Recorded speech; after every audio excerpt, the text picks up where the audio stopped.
Here's a quote, and it is from Letters to a Young Poet, and people always want to know. It is Rainier Maria Reiki. It was written in 1903, and it's from a book. So, I would like to beg you, dear sir, as well as I can, to have patience with everything unresolved in your heart, and to try to love the questions themselves as if they were locked rooms or books written in a very foreign language. Don't search for the answers which could not be given to you now, because you would not be able to live them. And the point is to live everything. Live the questions now. Perhaps then, someday in the future, you will gradually, without even noticing it, live your way into the answer. And what I really want to emphasize in this sort of teaching today is that one of the things that I think confuses women so much about men is that the quality questions they're asking, or the that I don't get it sort of feeling,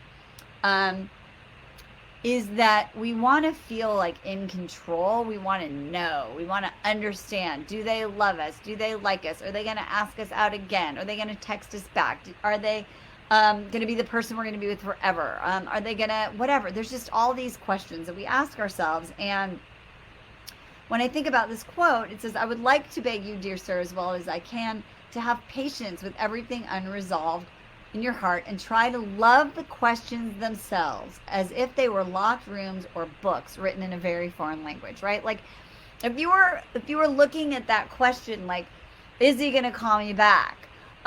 What is it? Think of all the questions women ask on our man panel events.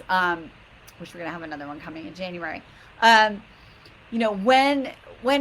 does what does it make for a guy to fall? What should I have sex with a guy on the first date? How do I get a guy to commit? How do I know, blah, blah, blah. Those questions are a barrier between you and that person. And there's a false illusion that if we had an answer to that question, then somehow something would be different in the result we get. But really, it's about that feeling that we're having in that precious moment of not knowing the answer, that we are trying to remove, that we are trying to avoid or numb out or take control over. And there is beauty in that space of being curious, of letting it breathe, of letting the pause be. And loving the questions, right? And so even if there's a question of is this my guy? Should I stay? Should I go?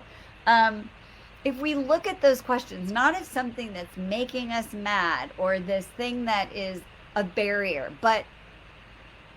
or making the answer to the question mean safety. If I just got the answer, then I'd feel safe. That is an illusion, right? That is an illusion. So and I'm reading this quote, I'm looking down. So it says, don't search for the answers which could not be given to you now, because you would not be able to live them. The point is to live everything. And the point is to live everything. Live the questions now, right? So if you're in a place where you don't know what something means, if you don't know if he's going to call back, if you don't have control over this situation, this dating situation, this life situation, embrace the question, embrace that space of not knowing. Be in that moment of surrender, of unattachment, of curiosity, right? Love the question. And then perhaps someday far in the future, you'll gradually, without even noticing, live your way into the answer. The answer will be revealed, right? Allow that guy the space to call you back. Continue to fill your funnel. Put the attention what's on your page. What is the thing that you can control within yourself? Ask yourself those we call them higher quality questions that will allow you to see whatever is before you as a mirror, as an opportunity, as a window, right? As that phrase, and we're like studying this poem, right? Like how we're looking at the question itself as an opportunity to love the idea that there is something here for us in ourselves to look at. And that if we can love the questions, if we can be in that place of feeling our feelings, of whether it's anxious or excited or scared or sad or heartbroken or whatever it is, right? Without having to do something, without having to know the answer, then if we live into solving that which is that higher quality question that's within our control, then we will live our way into the answer. And that's what's so beautiful about it, right? Like, why do we need to know? What is the story we tell ourselves in understanding men that we have in our mind? Because if we feel like we knew that, then we would what?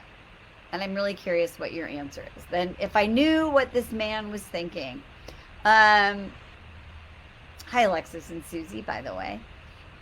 So I think, and I for everyone else who's here.